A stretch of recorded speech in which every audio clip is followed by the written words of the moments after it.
one team.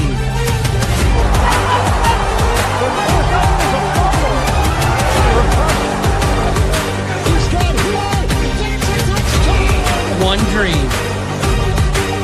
One fan.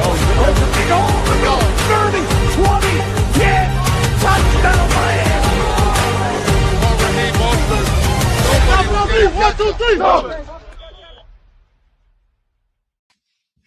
Hello, Miami Dolphins fans. How are you today? And thank you for listening to the DolphinsTalk.com podcast on this Friday, March the 13th, Friday the 13th. Hope everyone had a good day. And it's been another busy day this week for John Eric Sullivan, Jeff Hafley, and the Miami Dolphins as they added 5 more players to this roster. We're going to break it all down on today's show. Got to give John Eric Sullivan a little credit here.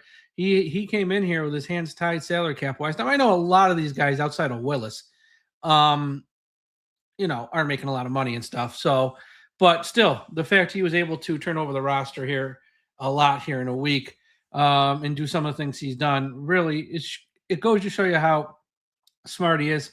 And we're going to talk about that more on today's show, as well as break down all 5 of the new players that were signed today. Before we get to that, let's do the business stuff first. This show is brought to you by Caneswear. Everyone go to the website, caneswear.com, for the best and most affordable Miami Dolphins apparel on the internet. If you need a Miami Dolphins hat, hoodie, t-shirt, polo, something for the home, office, or car with a Miami Dolphins logo on it, a jacket, a sweatshirt, whatever, go to caneswear.com. Go there before you go to any other website because they got the best prices, the most affordable prices, and they will take care of you. Caneswear.com. If you're in South Florida, stop by their shop at 2655 South University Drive in Davie, Florida. Dolphins Talk Extra, our Patreon service, patreon.com/Dolphins Talk. March Madness bracket content. You can win a full-size replica helmet autographed by Tua. It's a black helmet. It's an alternate helmet autographed by Tua. I know he's no longer here, but it is a full-size replica helmet autographed by Tua. So go to patreon.com/Dolphins Talk. It's only $5 to sign up for Dolphins Talk Extra. Bonus podcast. We have a private message board. We have contests where if you sign up, you're automatically in. And next month, we have our Round 1 mock draft. If you want to participate, just be a Dolphins Talk Extra member, and you will be assigned a team at random.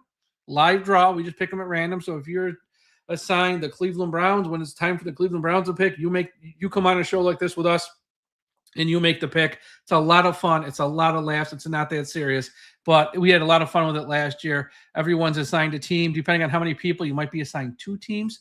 So, yeah, and, that's how we play that out. Patreon.com/Dolphins Talk.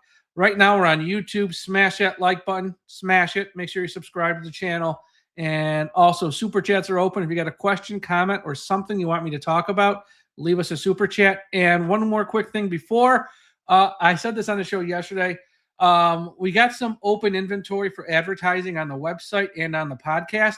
So if you have a company, if you have a product, if you have a business you want to advertise on our website with a link and a graphic, or get a live read on our podcast, reach out to me at DolphinsTalk1977@gmail.com. DolphinsTalk1977@gmail.com. We are flexible with our rates, and we want to, if we can make something work for you, I'd rather be help someone promote who's a fan of the Dolphins, who has a company or a business and stuff like that. So reach out. All right, like I said, John Eric Sullivan is doing a great job shopping on a limited budget. Very good job. Now, he signed like 20-something players since Monday, maybe 21. I actually lost count. It's been so many. And granted, 90% of these guys, put Willis to the side, 90% of these guys are one-year deals, low-money deals, low-risk deals, and I'm guessing even the vast majority of them probably have no guaranteed money. So it's going to be easy to cut a lot of these guys in training camp. And out of these 20 or so guys that they've signed, I'd probably say half won't even make the roster come September. They're not going to make the final 53. But John Eric Sullivan came in here and had a poop sandwich, both from a salary cap perspective and a roster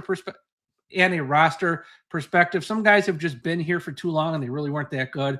And they were just sort of living off the coattails of Chris Greer and Mike McDaniel because they brought him here, so they never get rid of them. It was time to get those guys out of here. It's time to get the old guys out of here and all that good stuff. So bring in some new blood. And I give John Eric Sullivan credit. He sort of turned over the bottom half of the roster this week, as well as get a starting quarterback as well. So he gets a lot of credit. And I actually think out of these like 20 guys or so he signed this week, there's probably 4 or 5 who are probably going to be contributors this year. That's probably it, though, if we're being honest. A lot of these guys are quote-unquote just guys, and maybe they're a second stringer, maybe they're a third stringer at best, but they're just guys. But they're also replacing guys that Miami has moved on from that are kind of just guys. The heavy work John Eric Sullivan's going to do is going to be in a month, in April, with the draft. That's where he's going to really get, hopefully some high ceiling rookies who will contribute in year 1, but have more of an upside, year 2, 3, 4, and 5, and so on and so forth. These guys we're signing now, for the most part, are guys looking to resurrect their careers or who have, sort of fallen on hard times or never lived up to expectations. And we're hoping to get something out of them. That's kind of a lot of the guys we're signing now. Not all, but a lot. So I give him credit for that. And John Eric Sullivan has done great work this week. And his team, because it's not just him. Let's start with the 2 special team side and get that out of the way. So the Miami Dolphins early in the week signed Zane Gonzalez as a kicker. Then they re-signed Riley Patterson. They're going to have a good old-fashioned kicker battle come August. But they did lose this week their punter, Jake Bailey. They lost their long snapper, Joe Cardona. So today they signed punter Seth Vernon, who has been in some training camps in the NFL with the Falcons, the Vikings, and the Tampa Bay Buccaneers, but he's never punted in a real NFL game. But he was very good in the UFL last year. I guess he spent time with the Michigan team. I think it's the Michigan. I'm not even sure exactly what their team name is. Maybe the Panthers. Yeah. So he last year in the UFL, he had 23 punts. He had a 45.44 yard average, and 8 of those punts landed inside the 20. So, pretty good numbers there. And he in college was at Portland State. So he'll get an opportunity to punt here. I got a feeling they're going to bring in someone else, whether they sign someone now or they sign a UDFA after the draft. I don't think they're going to draft a punter. But they'll take someone as a UDFA, and they'll probably bring in competition since Seth has never really punted in an NFL game before. But in the UFL, he did pretty good. So they got that. And then at long snapper, they did 2 things. What's this guy's name? Hold on, I got his name right here. They worked out a guy. Who did they work out? I forget. They worked out Jacob Bobenmoyer. I guess he was a long snapper with the Raiders. They didn't sign him, though, but who knows? They still might. And they did sign long snapper Tucker Addington. Now, if that name is familiar, he was in Miami in 2024. Because remember in 2024, not last year, the year before, Blake Ferguson went on IR, and everyone was like, what's going on with Blake? And there was never really a clear answer. And he was just sort of out for the rest of the year. So Miami just signed a bunch of long snappers on the practice squad. And you can only call someone up from the practice squad 3 times. And then you have to put them on the full-time roster. Well, they didn't really want to put anyone on the full-time roster. So they signed like 3 guys. One guy would be called up for 3 games and he'd get cut. The next guy get called up for 3 games and he'd get cut. And the next guy, and he was one of those guys who was called up for 3 games. So Tucker Addington is someone who has been in Miami before. Now, right now he's the only long snapper on the team, much like the punter. I'm sure they'll probably add another long snapper just to have some competition here. But at least now, as we sit on March 13th, they have a punter, they have a long snapper, and they have 2 kickers. So the special teams unit, at least it's got some warm bodies. All right, let's see the big signing of the day. And the signing that's got, most Dolphins fans a little excited would be wide receiver Jalen Tolbert, who used to be with the Cowboys, signed a 1-year deal with the Dolphins. 27 years old. He was a 3rd-round pick in 2022. Played in 55 NFL games. He started 30, 10 career touchdowns, 152 career receptions. Last year with the Cowboys, not his best year. Hence why Miami was able to get him on a 1-year deal, probably relatively cheap. He played in 13 games last year. He did start 8 games for the Cowboys, only 18 receptions and 203 yards, 1 touchdown. But 2024 Jalen Tolbert is what Miami's hoping they're getting. He had 7 touchdowns. He played all 17 games. He started 15 games opposite CeeDee Lamb. He had 7 touchdowns, 49 receptions, 610 yards. If Miami Dolphins can get something close to 49 receptions, 600 yards, 7 touchdowns is a bit high, but say, 5 even. That's a solid number 2 wide receiver in this league. And you put him opposite Waddle with Tutu Atwell, who they signed yesterday, and Malik Washington. That's a 1 through 4 that's not too bad. And again, I'm sure they're going to add someone in the draft. I don't think it's round 1, but from round 2 on, all bets are off. So if they're going into the season with Waddle, Tolbert, Atwell, Washington, and a draft pick in, say, like round 3 or so, that they have, that has a little bit of a high upside, that's not too bad. Tolbert, he's 6'1", I believe. So, taller, probably the tallest wide receiver we have on roster, although I'm not sure what Theo Wees is, but I don't know if he's going to make the team, old Theo. So it's 6'1", a little bit of height there. They probably still want someone a little bit taller. And I'm sure in the draft, when they do take one, if possible, they're going to look for someone, 6'2", 6'3", someone along those lines. But look, the height's something, and I know John Eric Sullivan has spoken about it. I'd rather have talent than height. And at the end of the day, if I got 2 wide receivers, say, in round 3 that I'm looking at, yes, if all things are equal, I'll take the guy with height. But at the end of the day, I want the best player. Okay, I'm not worried if a guy's 6'1" compared to 5'10". It's not that big a deal. It's really not. I also wouldn't be shocked if it's not a wide receiver, maybe they see a tight end who's more of a pass-catching tight end, not much of a blocker, who's got some height. I could see them looking to add someone like that as well. It's just a pass catcher overall with some height. So it could, even if it's not a wide receiver, it could be a sort of a taller tight end. But I will say the signings of, and again, I said, like a lot of these signings, I don't want to say most of these guys aren't going to make the team, but a lot of these guys aren't going to make the team. I think the 2 low-key nice signings are Jalen Tolbert and Tutu Atwell to put next to Waddle. I think that's look, it's not a great wide receiver room. It's a pretty good wide receiver room. I think that's a quality NFL. You got 3 veterans there. Malik Washington gives you something. Taj Washington, all right. Theo Wees, we'll see. But that's not bad. That, I say last year when Hill went down, Miami really had nothing. This year on paper, heading into the season, you got something. You got veterans that will also help out Malik Washington. And sort of looking at this offense overall with Malik Willis at quarterback, and again, he can make a lot of plays with his legs. He can run like a deer. And I think that's going to be an aspect of the Miami Dolphins offense this year that a lot of fans, we're not used to seeing that in Miami because we really haven't had a guy like that. Ryan Tannehill could run, but he was more of a straight line runner, not a scrambler, all that good stuff. He was all right. I mean, nothing great there. Willis can make plays with his legs. He's, I'm not going to say he's Lamar Jackson, but he's closer to that than anything we've ever seen before in South Florida in many, many years at least. So you got Willis there, Waddle, Tolbert, Atwell, Achane, even I'll throw in Greg Dulcich at tight end. You got Aaron Brewer at center, Patrick Paul at 1 tackle. Austin Jackson, if he can stay healthy, he's shown he can play. He just can't stay healthy. Like, this has a chance to be a low-key, pretty good offense. It's not going to be explosive. It's not going to be one of the, top offenses in the league. It's not going to be like the 2022 or 2023 Miami Dolphins. I'm not saying it's that. But right now, heading into the draft, and once again, I'm sure they're going to add an offensive lineman in the draft who can help. I'm sure they're going to add another pass receiver, whether wide receiver or tight end. This has a chance to be a pretty good offense on paper. Now, look, the other side of the ball is a hot mess, and they got nothing on defense. That's a different conversation. But offensively, they got some pieces here, and I think they're going to be, moderately successful next year on offense with a chance to be very good.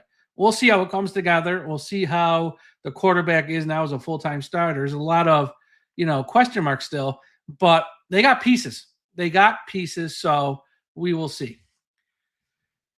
Talking offensive line, they made another, I think, low-key quality signing early Friday morning with Jamari Slayer or Saller, who was, signed a 1-year deal. A lot of these are 1-year deals, was with the Chargers, played in 64 games, started 40.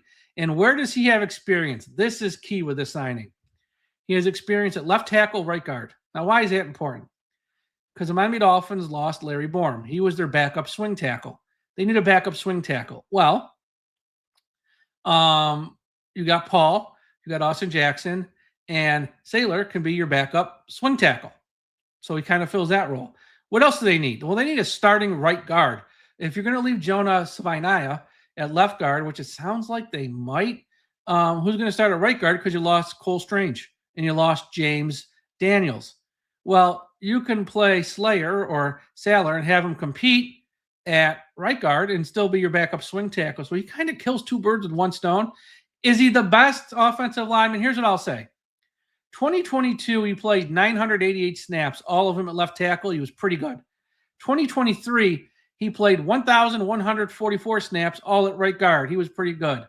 The past 2 seasons, he's been okay. Really not a full-time starter. He was a 6th-round pick of the Chargers in 2022.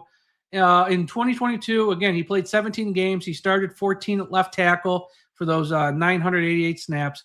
2023, he started all 17 games, all at right guard for 1,148 snaps, 1,144 snaps. Then it sort of starts to fall off a cliff.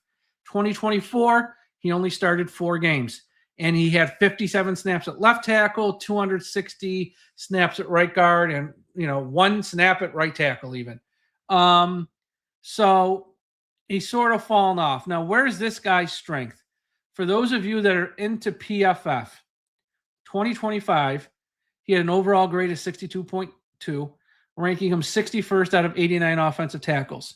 But as a pass blocker, he was ranked 68.2, which was ranked 46th out of 89 offensive tackles. This guy's more of a pass blocker than a run blocker.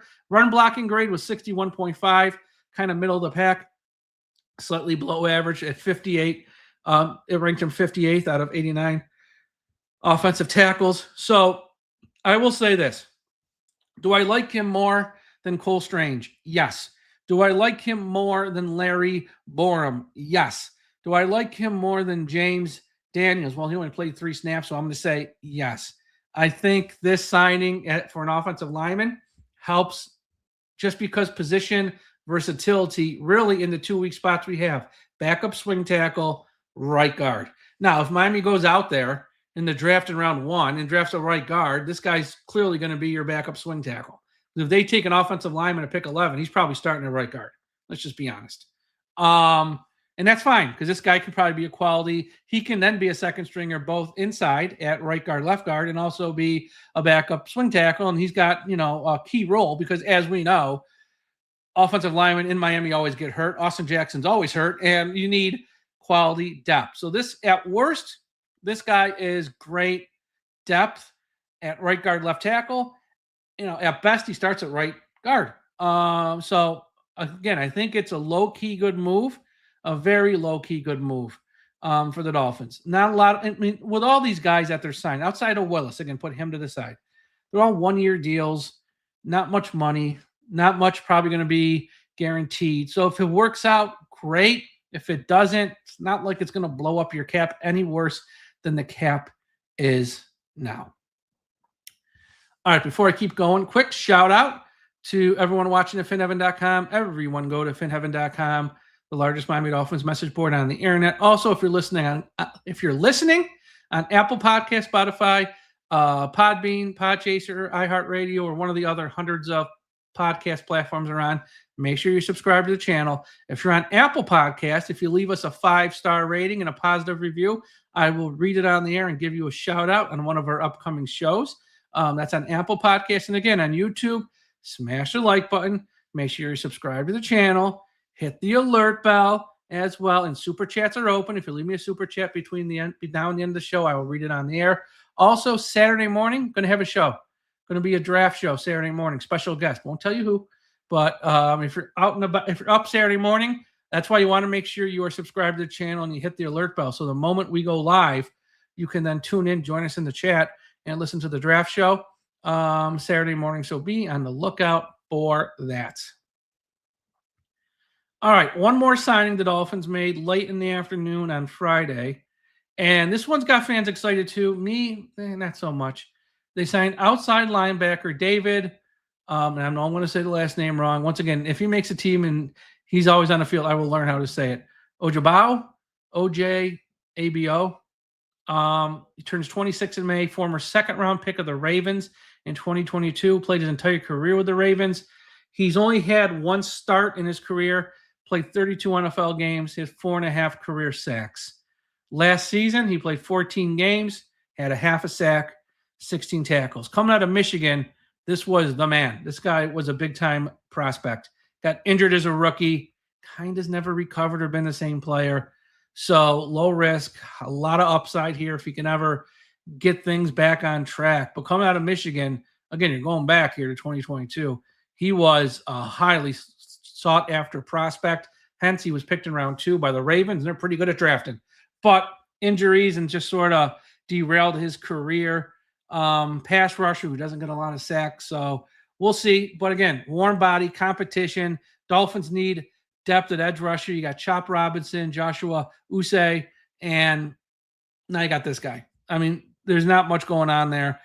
And again, as we sort of pivot towards the draft, start to get closer here, we're like a month and 10 days out, so about 5 weeks. I still think in round 1, I know there's a lot of mock drafts out there that have Miami taking a corner, and they could take a corner, absolutely.